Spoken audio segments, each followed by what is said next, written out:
Fala pessoal, sejam muito bem-vindos a mais um episódio do Papo de Fungo.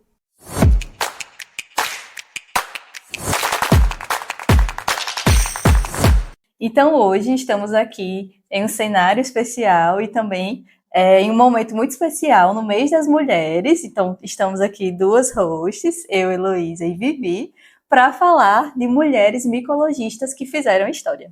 Exatamente, hoje o episódio é especial porque a gente vai trazer aqui um pouquinho sobre a trajetória de mulheres na micologia, né? E a gente sabe que é um assunto muito importante para a gente falar, principalmente nós como mulheres. Então, quando a gente já pensa na ciência, principalmente em micologia, né? A gente já pensa logo que alguns nomes que aparecem nos livros que a gente lê e nos artigos que a gente lê são nomes de homens, né? Sempre masculinos. Sim. Então, como o Vivi falou, né? A gente, quando abre um livro didático ou pensa em ciência, geralmente vem ali um homem cientista. Tanto nos livros também, né? Geralmente tem fotos de homens, nomes masculinos, exemplo, Isaac Newton, Einstein. Então, mas nunca a gente vê nomes femininos. Pelo menos eu nunca vi, assim, quando eu estudei na escola ou até na graduação.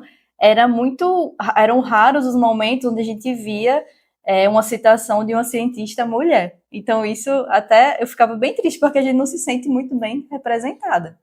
Exatamente, mas a gente sabe, né, que a história, a ciência, ela não foi feita só pelos homens. Então a gente vê, e a gente que estuda um pouquinho mais, a gente pesquisa mais, a gente vê que existem muitas mulheres cientistas que elas não são citadas. Então a gente vê que não só a ciência e também não só a micologia, ela não foi construída só pelos homens. Então por isso que a gente vai trazer hoje, né, esse assunto, a gente vai abordar esse tema sobre mulheres que elas fizeram história na micologia, né? E já tem mais uma questão, porque a gente está falando de ciência, aí tem a questão também da micologia, que a gente fala que por muito tempo foi negligenciada. Hoje, talvez não tanto, porque a gente tem muitos micologistas e muitas micologistas, né? Muitas mulheres fortes aí nessa área da micologia. Porém, é isso que a gente vai trazer hoje. Na ciência, a gente já tem essa negligência de mulheres cientistas. Imagina ali na micologia, que é onde a gente fala sobre fungos. Esse episódio ele é sobre ciência e também sobre invisibilidade, resistência e pertencimento. Isso mesmo. Até mesmo, né? A gente sabe que há pouco tempo atrás as mulheres elas nem podiam frequentar universidades, não podiam publicar artigos, não podiam participar de sociedades científicas.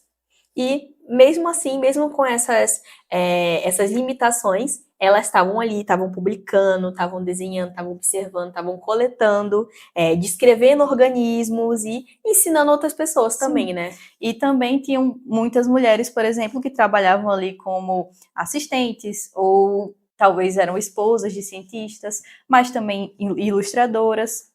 E na prática estavam ali fazendo ciência, só não eram reconhecidas como cientistas. Exatamente. Então, principalmente na micologia, acaba sendo um campo que é muito interessante para a gente abordar sobre esses assuntos, porque a micologia ela já é algo que é mais marginal, né? É algo que é um pouco negligenciado, né? A gente comenta nos nossos outros episódios que a micologia dentro da ciência, no geral, ela é negligenciada. Sim. E agora imagina para as mulheres. Para as mulheres, né? A ciência, o estudo da micologia pelas mulheres. Então, sim, a gente vê que é algo que é bem interessante de ser abordado, sim, e evidenciar mais isso. E mesmo com essa negligência, elas, como a gente falou, elas atuavam, né? Ainda que ali à margem. E só que essas contribuições, elas infelizmente não entraram nos livros, né? A gente não fica sabendo. Exatamente, até porque, como academia, né, um ambiente acadêmico, ele era majoritariamente masculino. Existiam mulheres que tinham esse papel, até o papel muitas vezes bastante importantes na pesquisa, nos artigos, só que elas não entravam, não tinham seu devido nome divulgado, não tinham seu crédito, né, das pesquisas. Então, falar sobre isso não romantizar o passado, mas sim corrigir essa injustiça histórica contra as mulheres, né? Sim. E aí, a gente trouxe hoje aqui alguns exemplos de algumas mulheres cientistas, e aí a gente vai citar o nome delas e falar um pouquinho sobre as contribuições delas na ciência da micologia, certo? Então, já peço perdão se eu falar algum nome errado, né, Vivi? Mas vamos lá, vamos começar. A gente citou aqui algumas. Então, inicialmente, a gente trouxe aqui a Catarina Helena Dohrien, eu acho. Ela viveu ali no século XVIII. Né, Vivi? Sim, exatamente. Ela foi a primeira mulher a nomear formalmente um táxon fúngico. Olha que legal. O que é muito importante, né? O que é muito enorme, assim, que é muito gigante na micologia. Se a gente for pensar o contexto da época, que era um contexto mais inicial dos estudos, estudos com fungos. Então, imagina aí você nomear formalmente um táxon naquela época, né? No século XVIII. Então, isso aí é gigante, é enorme, né? E foi uma mulher que fez isso. Então, muitas vezes a gente nem sabe que foi uma mulher que fez, mas agora a gente está abordando um pouquinho sobre isso. Isso é muito interessante, Antes né? mesmo da gente estudar, né, para esse episódio, eu não sabia de nada disso. Assim, eu não conhecia muitas das que estão citadas aqui. Né? E a Catarina, ela era educadora, ilustradora e botânica. Então, ela fazia de tudo um pouquinho ali.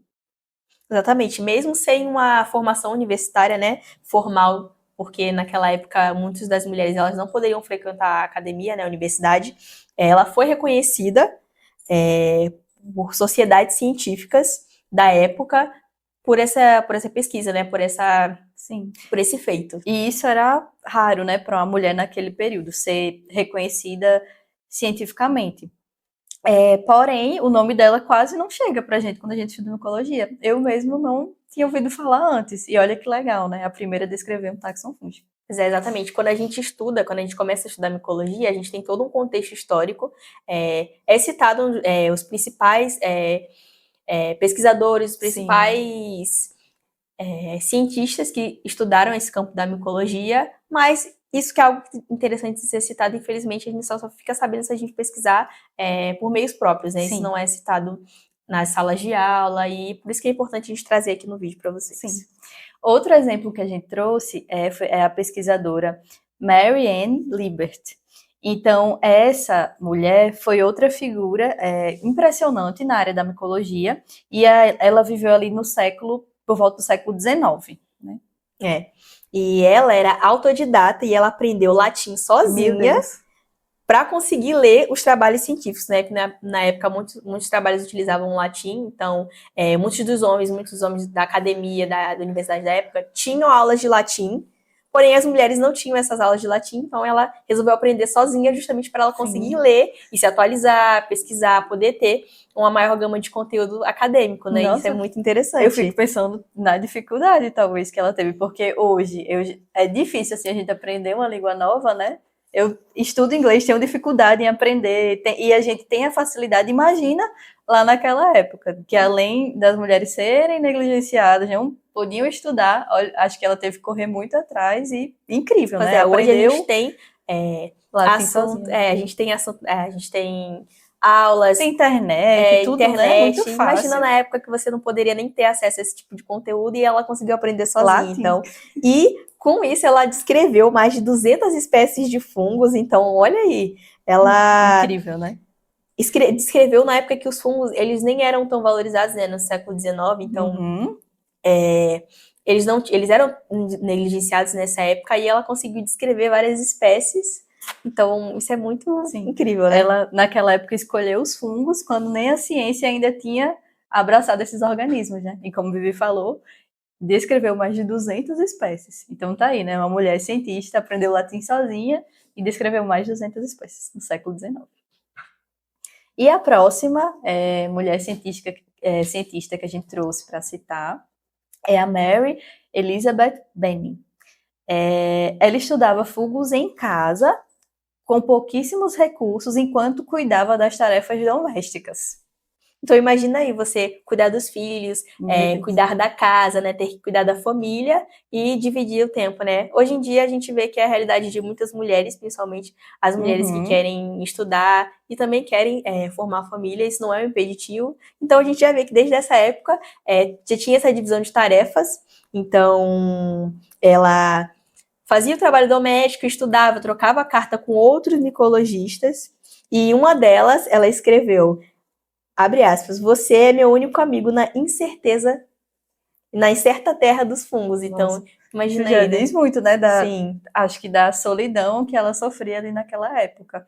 Talvez ela não tinha outras mulheres cientistas para conversar, e aí nessa troca com outros micologistas falar isso é muito forte, né? Você é o meu único amigo na incerta terra dos fungos. Voltando agora para a atualidade, hoje a gente tem uma gama de informações, a gente consegue se comunicar com as pessoas, né, via e-mail, redes sociais, muito facilmente, e isso facilita as parcerias para pesquisas, os nossos estudos. Imagina, então, comparando lá naquela época, né? Sofrimento. Então, a gente vê com essas histórias até agora, né? E também da Mary Elizabeth, que fazer ciência nem sempre vai ser algo glamouroso, chique. A gente tá vendo aqui a realidade dessas mulheres. Às vezes elas estão ali passando por uma resistência silenciosa, mas fazendo o trabalho delas. Exatamente. Outra cientista, agora duas cientistas que a gente trouxe de exemplo, é a Elise Caroline Bohmer e a Marieta Rousseau, sei não. Rousseau. Ai, meu Deus, Rousseau, né? Marieta Rousseau. Então, elas eram duas mulheres que trabalhavam juntas, publicando e descrevendo os fungos. E aí isso quebra a ideia do cientista isolado, que a gente até acabou de citar, né? Mostrando a força dessa colaboração feminina. Então, é algo que continua sendo fundamental até hoje, como a gente acabou de citar. Exatamente, né? A gente, né, tem um pouquinho de vivência nessa área, porque a gente tem parcerias aqui. A maior parte do nosso laboratório, felizmente, é um laboratório majoritariamente feminino. Então, é muito importante essas parcerias que a gente faz, tanto para acrescentar para a nossa carreira acadêmica, quanto para trocar experiências mesmo, da gente saber as dificuldades, a gente vê as dificuldades. E são pessoas a gente consegue ter contato com várias faixas etárias diferentes, tanto entrando na graduação, quanto terminando a graduação, como eu estou terminando, como a Elô que está no doutorado, a gente tem pós-doutorandas, a gente tem orientadoras, professoras. Isso inspira a gente, exatamente, né, também. Inspira justamente para a gente continuar nessa caminhada e a gente saber quais foram as dificuldades delas e a gente tentar minimizar essas dificuldades da melhor forma possível, Sim. né? E a gente tem, como falamos, né, grandes nomes na micologia. No ano passado mesmo, na nossa viagem para o EPEN, que tem vários episódios para vocês assistirem, nós entrevistamos várias mulheres cientistas que trabalham com fungos. E aí, a cada entrevista, eu me sentia inspirada por essas mulheres e suas histórias, sabe? Então, essa parceria realmente é muito importante. E a gente vê essas mulheres atuando e crescendo. É muito inspirador. Então, por isso é tão importante a gente falar sobre isso, né, para inspirar outras pessoas. E aí, por último, agora citando essa parte das mulheres micologistas, mas especificamente essa, que é mais focada nas plantas, a gente tem a Margaret Newton, que foi ali do século XX. Ela trabalhou com ferrugens de plantas e fitopatologia, e aí ela já era inserida em instituições científicas. Exatamente, ela vai representar, né, uma transição muito importante nessa área acadêmica, que é de uma ciência que era feita à margem, uma ciência que era feita mais às escuras, sem apoio das pessoas, sem apoio da comunidade acadêmica, para uma ciência com apoio, com a presença das mulheres na universidade, né, com a presença mais acadêmica na ciência. Então, é muito importante destacar nessa Margaret Newton, porque ela pode representar essa dualidade entre a ciência que foi feita no passado e a atualização, né, o futuro e esse pertencimento das mulheres na academia. Então, isso é muito importante. Sim.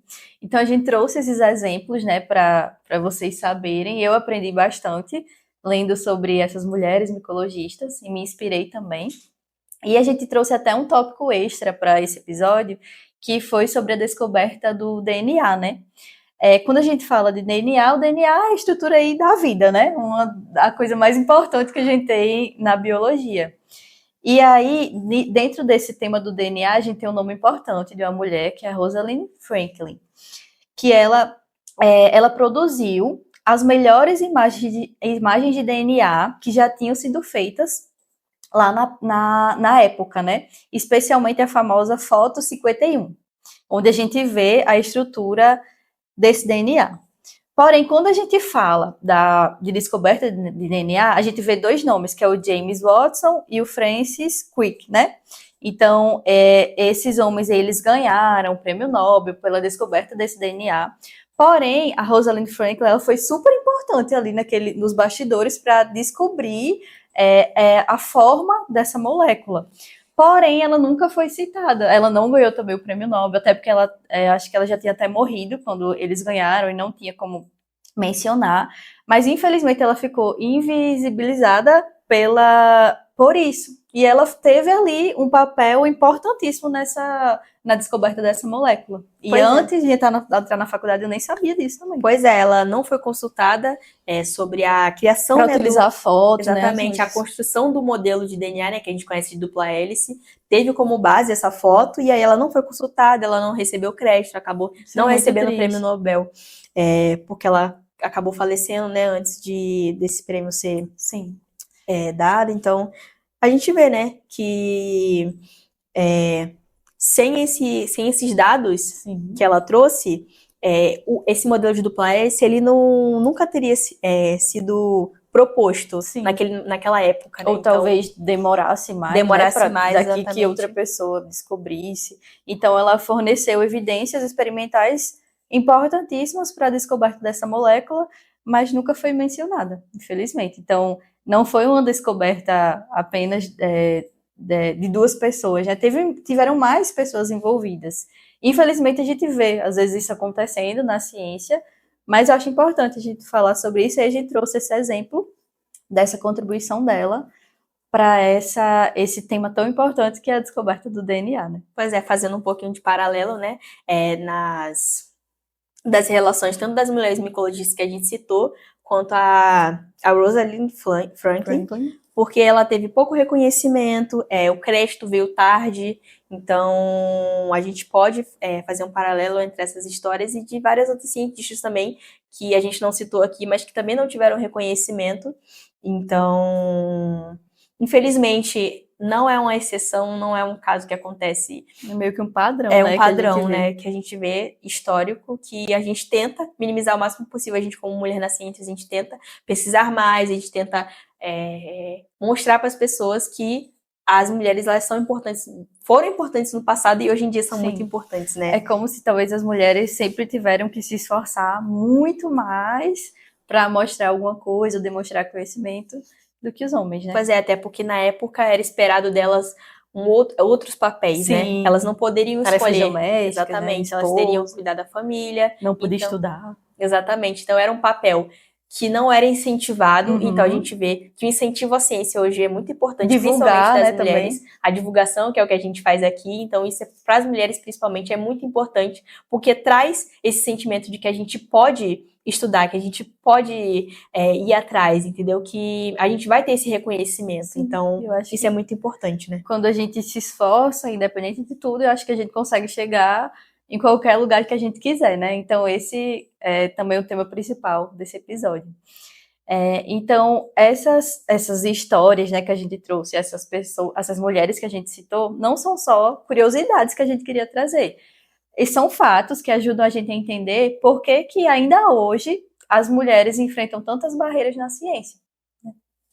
É até interessante a gente comentar um pouquinho, de fazer uma pergunta, uma reflexão, né? Quantas cientistas você conhece pelo nome, né? Como foi citado no começo do episódio, a gente conhece muitos cientistas pelo nome, e eles são muito divulgados, sendo que as mulheres, elas são pouco divulgadas nesse sentido, são poucas as pessoas que conhecem as cientistas pelo nome, então eu acho que é muito importante a gente falar sobre isso, né? Sobre fazer a divulgação disso, porque quando a gente pergunta, se a gente sair na rua, se a gente perguntar nas redes sociais quais são essas mulheres, são poucas as pessoas, ou quase nenhuma das pessoas, que vai saber o nome delas. Então, esse episódio ele vem para isso, para trazer essa divulgação. Sim.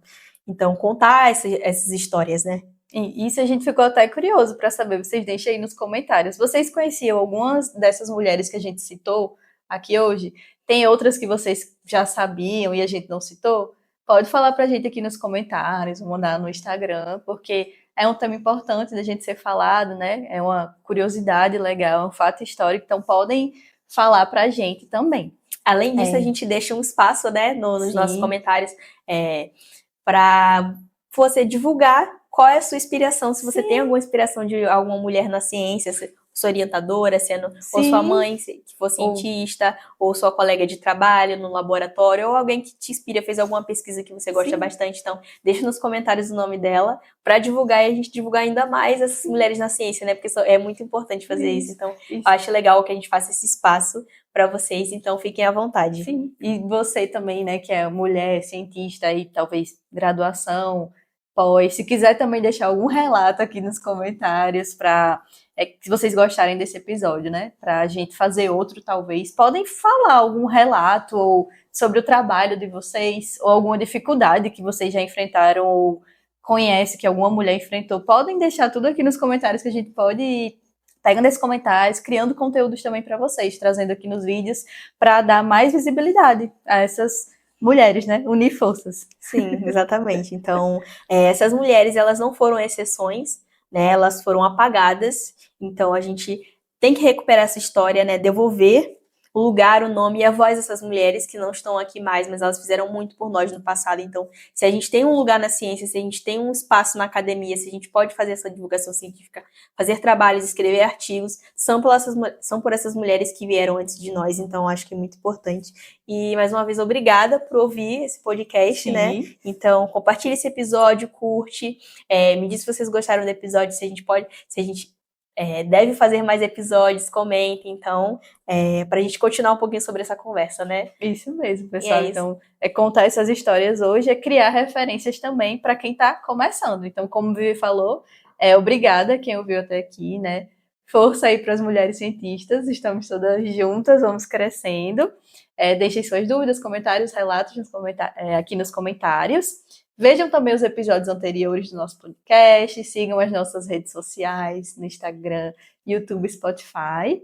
E é isso. Muito obrigada a quem ouviu até aqui.